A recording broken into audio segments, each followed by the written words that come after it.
A few days ago, Tim Cook gave a speech at Stanford. It was about taking accountability and responsibility for what you put into the world. I find it particularly interesting that the CEO of Apple, of all people, is the one who's going to be lecturing people on how they're doing this wrong. Now, to be clear, I think Apple has done a couple of good things that he's referring to when he makes this speech, which is that Apple appears to be, at the very least, their public image is that we actually care about your data privacy. I don't know if they actually care about that when it comes to the back end or what they do, but unlike many other companies that don't even try to hide the fact that they're selling your data to everybody, I can appreciate that when it comes to Apple products, and I can appreciate that they're making that effort for the consumer. That being said, I find it very strange to see that there's a speech that's talking about accountability and responsibility, talking about the intentions of actions and harmful outcomes coming from Tim Cook. So let's just read some of this. It says, "We see it every day now, with every data breach, every privacy violation, every blind eye turned to hate speech and fake news poisoning our national conversation.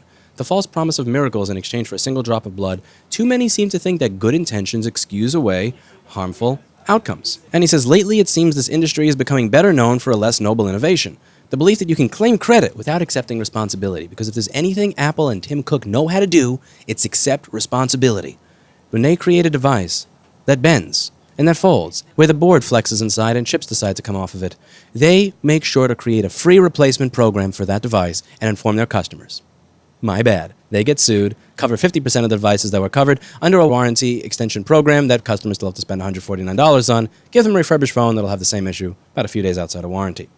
Does that mean that you hate your customer? Because that's something that's interesting when it comes to topics like hate speech. Hate is one of those subjective things. I may feel that someone hates me, even if they claim that they don't hate me. If you spend $600 on something and they don't acknowledge that they designed it messed up when their own internal documentation shows more of them having issues, does that mean they hate you? Now, if you redo that same design flaw in the iPhone 7, where it flexes in the same way, and it winds up bending in the same spot, they covered that, right? So that they did take responsibility. Oh, wait. No, that's only if you have a baseband issue. If you have an audio issue, they don't. And you can see right here how that issue occurs in that device by fast-forwarding to that part of this video. Does that mean that you hate your customer when you've actually learned what you did wrong, but you realize, well, you got away with it last time, let's bend them over again?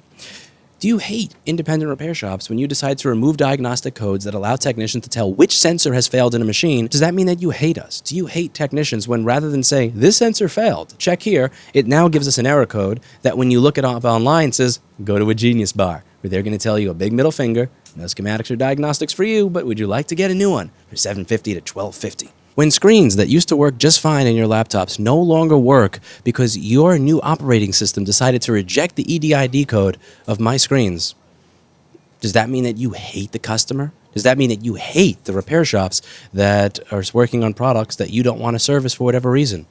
And if so, should there be a consequence for that? What about victims of actual hate crimes? People who are victims of actual hate crimes, who would be unable to get their data back if they listened to what was on your forum that is moderated by your employees that get paid over $90,000 a year to allow moderators to spew lies and slander about individuals in our industry that were actually able to get data off of a phone of somebody who was a victim of a hate crime.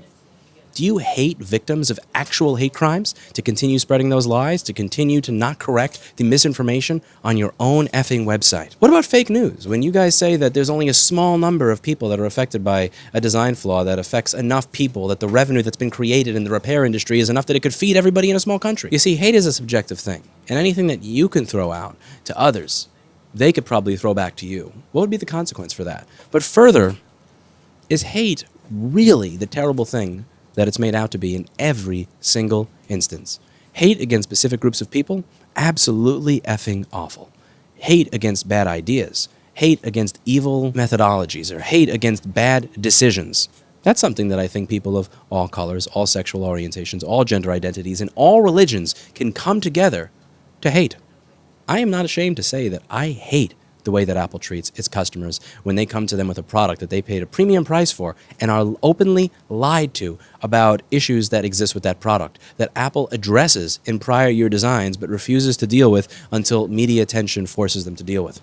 I hate the way they treat independent repair shops, not selling them parts, schematics, or diagrams, suing them when they decide to try and order parts to fix the devices that Apple may not be able to work on in a specific geographic area, or because there's liquid damage, or because they want data recovery. I hate the way that they change the American culture from the I'm going to work on stuff on my kitchen table, I'm going to figure this out, I'm going to work on my products in my garage, to you're not allowed to open that. We're using proprietary screws, we're gluing it in, and if you try to do anything to it, we are going to tell you that it's not possible. If you want to just run the basic diagnostic tests, like, oh wait, did we include a diagnostic test that gives the customer actual error information there? Whoops, zoink. I hate all of those things. And what has arisen from that hate? What is the effect of that hate? Seems to be that tens of thousands of people have decided to join an industry where they can make more money than where they were making before, by making products that would have otherwise been in dumpsters work again. It seems like it's changing the culture, moving the needle a teeny tiny bit to where people actually value reusing something rather than rampant consumerism, throwing everything away, not using their brain or their analytical thinking to feel that nice little dopamine kick that happens when you make something work again. It seems like some positive things have come out of that, and I'm okay with that. Michael Douglas did a speech in that 1980s movie where he talked about why greed is good. And I think that this video may serve as a reminder that when it comes to focusing on the evil that people do, the bad that people do, that sometimes hating that evil or hating that bad is a good thing. Sometimes hate, when directed towards who are doing something that is wrong, is a good thing. And when I read some of the rest of this here where he says, too many seem to think that good intentions excuse away harmful outcomes. Well, if Tim Cook is setting the bar that good intentions that cause harmful outcomes is bad, what do we call bad intentions that cause bad outcomes? What do we call when you decide that for no reason we're going to take away the ability for you to be able to read the diagnostic codes in your computer? What do we call when you decide that you know that there is an issue with this device, that you have documentation of it, but you're going to decide not to release an internal warranty program until you get sued or until media attention packs up? What do you call making the decision to have people in your store tell customers straight to their face, no, there's no known problem with this device, when you not only did you know that it was an issue, you corrected it in new model machines and redesigned them so that it wouldn't happen?